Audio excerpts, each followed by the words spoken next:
चलेंगे तो। साथियों नमस्कार। जिस तरह दिल्ली की घटना पर हम लगातार कई दिन से आपको खबरें दिखा रहे हैं, 1 तारीख से लेके और आज 4 तारीख तक मामला कहीं ना कहीं मोड़ा जा रहा है। कल भी मैंने आपको बताया कि बहुत सारा इसमें कहीं ना कहीं जो है तोड़ मरोड़ किया जा रहा है, चाहे वो मीडिया के द्वारा या पुलिस के द्वारा या राजनीतिक दबाव के द्वारा।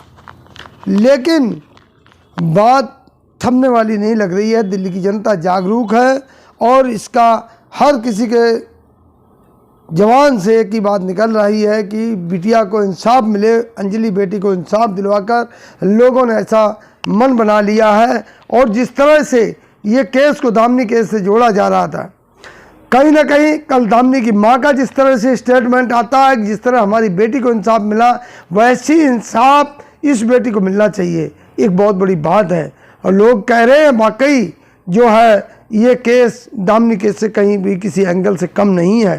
हमारे साथ हैं प्रेमी विजेंद्र कुमार। विजेंद्र कुमार जी, स्वागत है आपका। और आपसे सीधा सवाल कि आरोपी अगर मुसलमान होते इस केस में तो स्थिति आज क्या होती? देखिए, पहले तो सभी को नमस्कार। जैसे आपने सवाल किया और बहुत ज्वलंत मुद्दा है दिल्ली में कि आखिर हम निर्भया से लेकर के अंजलि तक क्यों पहुँचे।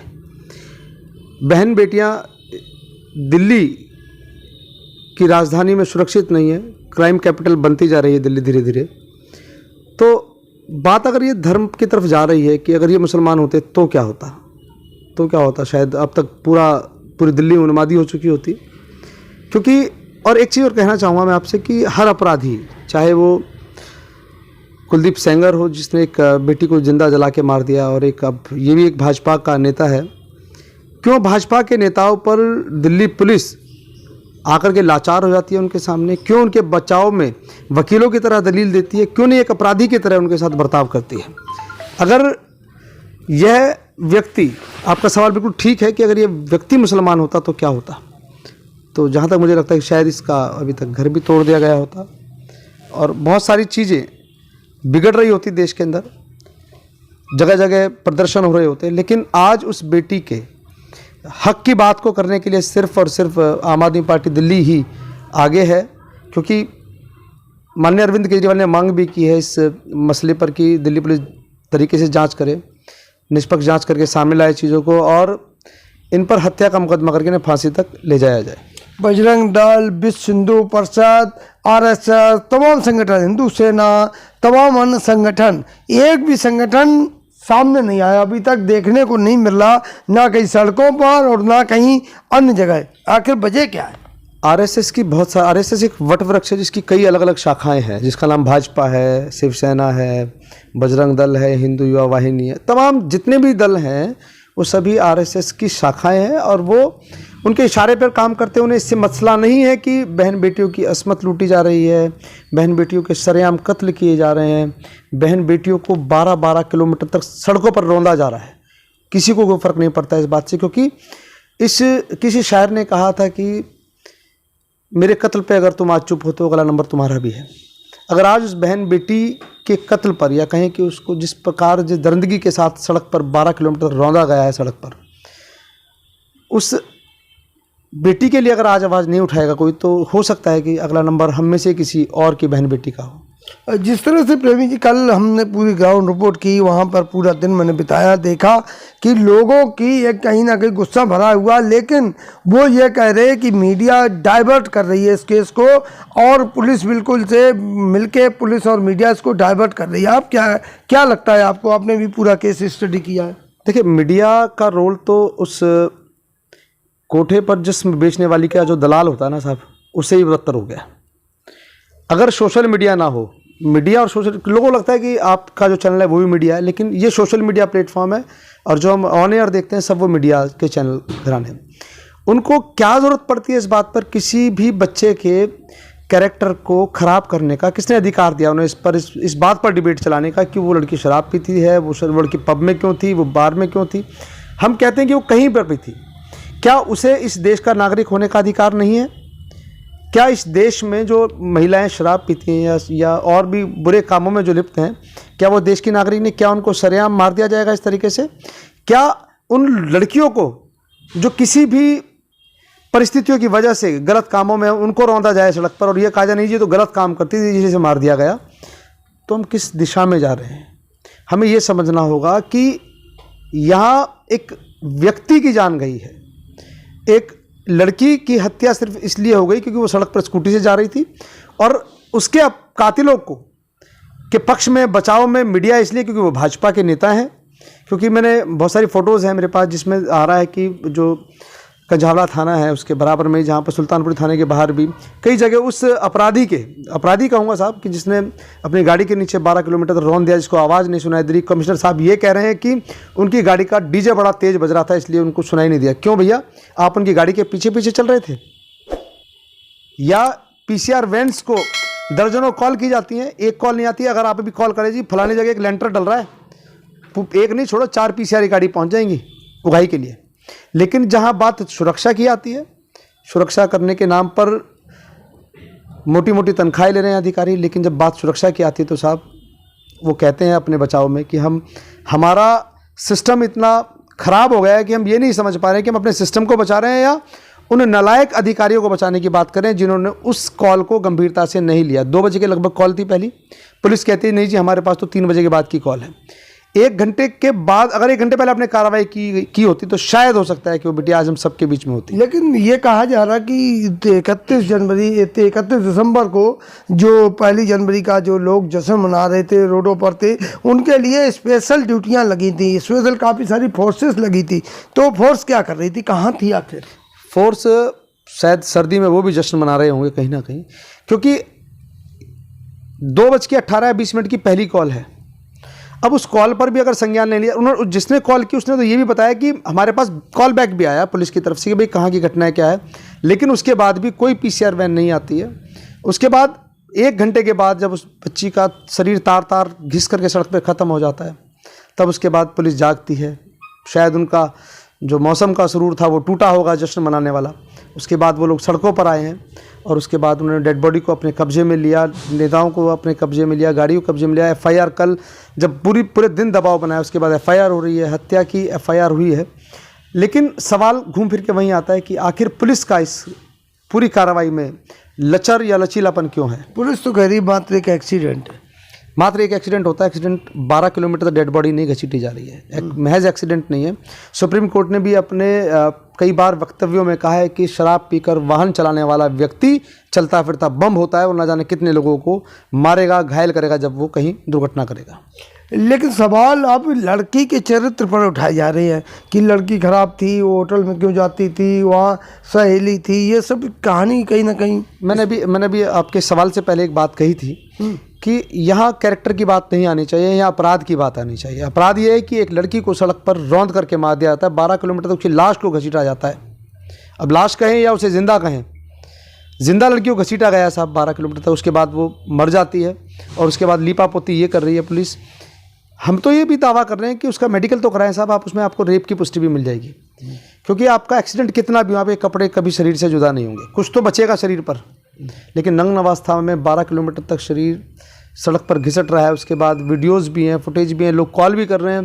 पुलिस अपने और अपने अधिकारियों की गर्दन को बचा रही है और अपने आकाओं के इशारे पर उन भाजपा के नेताओं को भी बचा रही है। लेकिन आप जो लोग हो, आप तो एलजी को टारगेट कर रहे हो, आखिर एलजी को क्या कहना चाहते हो आप लोग? एलजी साहब को कहना चाहते हैं, एलजी साहब कुंभकर्ण नींद से जागिए। आप हमारे कामों की फाइलें रोक रहे थे, चलो तब तक ठीक था, लेकिन अब तो दिल्ली में हमारी बेटियां सुरक्षित नहीं हैं, तो क्या आप हमें ये आदेश दे दें कि हमें दिल्ली छोड़ देनी चाहिए, वापस अपने पैतृक गांवों को हम लोग लौट जाएं?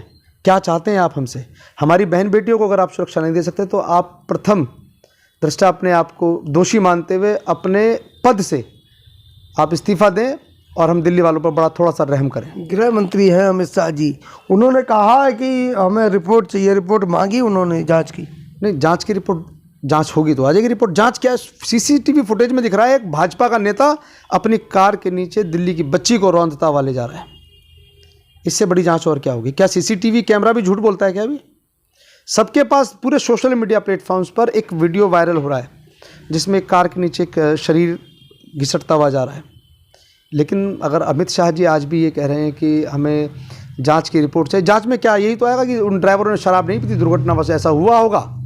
अगर नशे में नहीं होते तो साहब जब गाड़ी टकराई भी होगी उनसे या बच्चा वो टकराया भी होगा उनकी गाड़ी से, तो क्या उन्हें पता नहीं लगा? वो नशे में इतना धुत रहे होंगे कि उनकी आंखें नहीं खुल पाई, उन्हें पता ही नहीं लगा। लेकिन ज़्यादातर लोग ये कह रहे हैं, कल हम जो सुल्तानपुर से या अन्य जगह पर सभी लोग कह रहे हैं कि जब भी गाड़ी में कुछ फंस जाता है, गाड़ी में कुछ होता है तो ड्राइवर को आभास हो जाता है, लेकिन उस समय ड्राइवर को इनको आभास क्यों नहीं हुआ? देखिए, ड्राइवर को आभास तो इसलिए नहीं हुआ, नशे में था वो। अगर नशे में नहीं होता तो शायद सब कुछ होता, आभास भी होता, वो घबराता भी, गाड़ी रोकता भी, उतर के भी देखता कि उसकी गाड़ी से टकराया कौन है। लेकिन नशे में और पैसे में इतने मगरूर थे लोग कि उन्हें लगा कि कोई बात नहीं, कुत्ते बिल्ली जैसे रौंदे जाते हैं सड़क पे, ऐसे दिल्ली की एक बेटी को भी रौंद जाएंगे। लेकिन मैं माननीय अरविंद केजरीवाल जी का धन्यवाद करना चाहूँगा, जिन्होंने इस मसले में आरोपियों की फांसी की मांग की और फास्ट ट्रैक कोर्ट बना करके इस मुकदमे को चलाया जाना चाहिए और इन तमाम अपराधियों को फांसी की सज़ा दे करके एक नज़ीर स्थापित करनी चाहिए हमारे न्याय का जो सिस्टम है हमारा, उसको कि अपराधी चाहे कितने भी रसूखदार, उन्हें बख्शा नहीं जाएगा। लेकिन क्या लगता है, जिस तरह से उसमें एक भाजपा के नेता हैं, तो क्या लगता है इसमें कहीं केस ये तूल पकड़ेगा? तूल? आप तूल की बात कर रहे हैं? सारा गोदी मीडिया उनके बचाव में उतर आया है। उस लड़की की किस कदर निर्मम हत्या की गई है इस पर कोई चर्चा नहीं है, लेकिन वो पब में जाती थी, उसकी सहेली भी वहाँ थी, वो ये थे, तमाम तरह की गलत बातें निकल के आ रही हैं ये। और अब उनका बचाव नहीं तो क्या है, गोदी मीडिया कर रही है ना बचाव। उनका विषय ये नहीं होना चाहिए, विषय होना चाहिए कि क्या बेटियां दिल्ली में सुरक्षित हैं। डिबेट का विषय क्या होना चाहिए टीवी पर कि क्या दिल्ली की बेटियां सुरक्षित हैं। दिल्ली में अगर सुरक्षित नहीं हो तो आप दिल्ली के बाहर चले जाइए, 150 किलोमीटर दूर, तो स्थिति बड़ी भयावह है, सोच करके भी शर्म होती है सर। महिला पत्रकार खुद कह रही है कि उसका चरित्र ठीक नहीं था। देखिए, वो पत्रकार नहीं है, वो चाटुकार पत्रकार है सर। वो महिला पत्रकार या पुरुष पत्रकार का मसला नहीं है, मसला है चाटुकार पत्रकारिता से जब तक आप बाहर नहीं आएंगे, आप किसी के हक हकूक की बात नहीं कर पाएंगे। आप को जो आपके आका कह रहे हैं, जो आपको भाजपा के नेता कह रहे हैं, आप उस तरीके से कहानी बना करके उस बच्ची के चरित्र का चीरहरण कर रहे हैं साहब। वस्त्रहरण तो उन्होंने कर लिया, गाड़ी के नीचे आपने देखा नग्नावस्था में शरीर है बिटिया का। अब उसके जो कैरेक्टर का जो चरित्र हरण किया जा रहा है ना साहब, वो बड़ा दुखदाई है। और नेशनल मीडिया पर चर्चा ये हो रही है कि उसका चरित्र खराब था। नेशनल मीडिया पर चर्चा ये होनी चाहिए कि क्या दिल्ली में बेटियां सुरक्षित हैं, ये चर्चा का विषय होना चाहिए। तो वाकई ये विषय जो सोचने का है कि दिल्ली में बेटियां क्या सुरक्षित हैं, लेकिन ये ना होकर आज किसी के चरित्र पर, किसी के जो है पर्सनल मैटर पर लोग ज़्यादा बात हो रही है। और दूसरी बात, देश में जो तमाम संस्थाएं हैं, तमाम संगठन हैं जो कि समय समय पर एक्टिव रहते हैं, इस समय उनको भी कहीं ना कहीं सामने निकल कर आना चाहिए और इस बेटी के लिए न्याय की मांग करनी चाहिए। मैं एक बात और कहना चाहूँगा इसमें, मुझे भी याद आया कि आपने कहा था ना कि अमित शाह जी ने कहा कि जांच करवाई जाए, तो मुझे ये पता लगा था कि इनकी अल्कोहल की जांच कराई जा रही है। तो भैया, जब आप चालान करते हो सड़क पे 200 रुपये का, तो वो शायद एक मशीन होती है उनके पास छोटी सी, फूंक मार के, आपने क्या उनकी जांच नहीं कराई? क्या उनके ब्लड में सैंपलिंग कराएंगे तब आप कहेंगे 4 दिन बाद जब उनके शरीर में नहीं जी नहीं तो नशा नहीं किया होता, दुर्घटनावश कोई घटना घट गई, आपने तुरंत के तुरंत वो फूंक मारने वाली जो मशीन है, जो हवा मार करके आप ट्रैफिक पुलिस चालान करती है, उससे आप क्यों नहीं जाँच कराते हैं कि इन्होंने नशा किया था या नहीं किया था? नशा किया होगा तो पकड़ में आएगा। लेकिन ये लीपापोती है साहब। और मुझे इस बात पे कोई संदेह नहीं, कल को ये भी ना कह दे कि उन्होंने कोई नशा नहीं किया था। तो हमें सावधान रहने की ज़रूरत है। और सोशल मीडिया के पत्रकारों का धन्यवाद जो इस खबर को बड़ी बारीकी से चलाए हुए हैं, बहुत बारीकी से नज़र रखे हुए हैं। और लेकिन जिस मीडिया को काम करना चाहिए वो मीडिया इस बात पर उतारू है कि इस बिटिया के शरीर पर जो कहीं शायद कपड़े बचे उन्हें भी कैसे उतारा जाए। तो बिल्कुल जैसा कि कल लोगों ने कहा कि ये दुर्घटना नहीं, हत्या है, और इसको कहीं ना कहीं उस लड़की के परिवार, लड़की की नानी ने जो कल बताया, तमाम लोगों ने वहाँ पर बताया, पड़ोसियों ने बताया, उस नेक बेटी थी, वो बेटी इतनी भली थी कि उसमें कोई ऐब नहीं था, लोगों का ये भी कहना था। लेकिन मैं चाहता हूँ ज़्यादा से ज़्यादा आप लोग इस वीडियो को लाइक, शेयर, कमेंट करें ताकि लोगों में जागरूकता फैले। धन्यवाद।